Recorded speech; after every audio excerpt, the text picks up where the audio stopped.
sign right there. Do you know how amazing that is? And I'll tell you why. I'm from Chevy Chase, Maryland, a suburb of Maryland, okay? A suburb of DC in Maryland. And I and all my friends know about Linden Boulevard because of what line? Linden Boulevard, represent.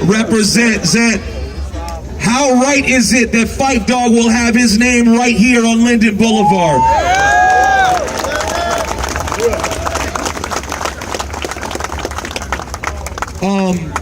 There's so much you can say about Phife. I had the honor of getting to know the members of my favorite group. I told the story at the memorial about waiting outside the Ritchie Coliseum at the University of Maryland, 1993, November. I was 14 years old, first concert I ever went to. Tribe Called Quest was touring. This must have been, oh no, it was February 94. The album came out November 93. They were there February 94. I waited 4 hours outside to be in the front row to watch a Tribe Called Quest. And then over the years, to get to find out that Phife and Tip and Ali and Jerobi are exactly who you thought they were. You know, I feel bad because I can't remember what colleague of mine just referenced this, but someone said just recently, it was hard as a kid who loved hip hop to aspire to be Dr. Dre or Eazy-E. You know what I'm saying? Like but you know, it was easy to relate to a guy who was short, talked a lot of trash, loved sports, loved girls, was funny. I could relate to that. That was Phife Dawg.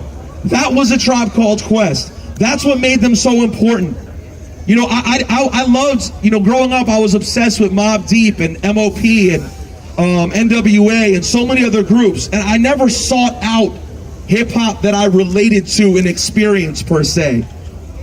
The Tribe Called Quest just came to us. And when I say us, I mean everyone.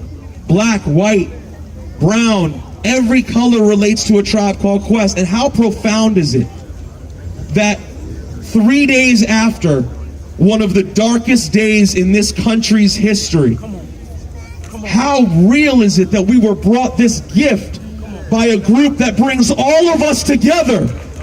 That's what Tribe Called Quest gave us. That's what Phife gave us. His spirit is still giving us gems. He didn't even know when he passed that this maniac would become our president. He didn't know that. But yet he spoke to it on the album. They spoke to it on the album.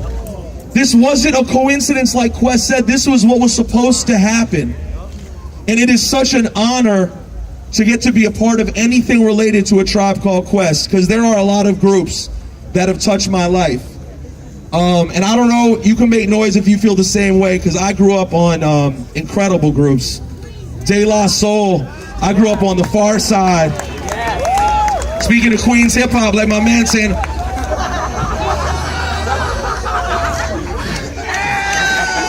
you know what I'm saying? There's a lot of history in Queens.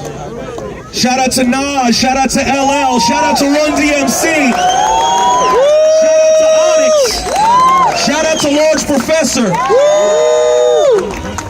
But listen, shout out to Lost Boys, Mr. Cheeks, rest in peace Freaky Todd, thank you Consequence.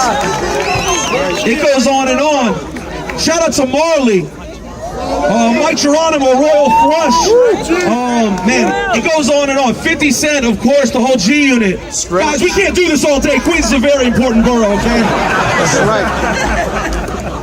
And let's be clear, that's one of the most important things about being here today.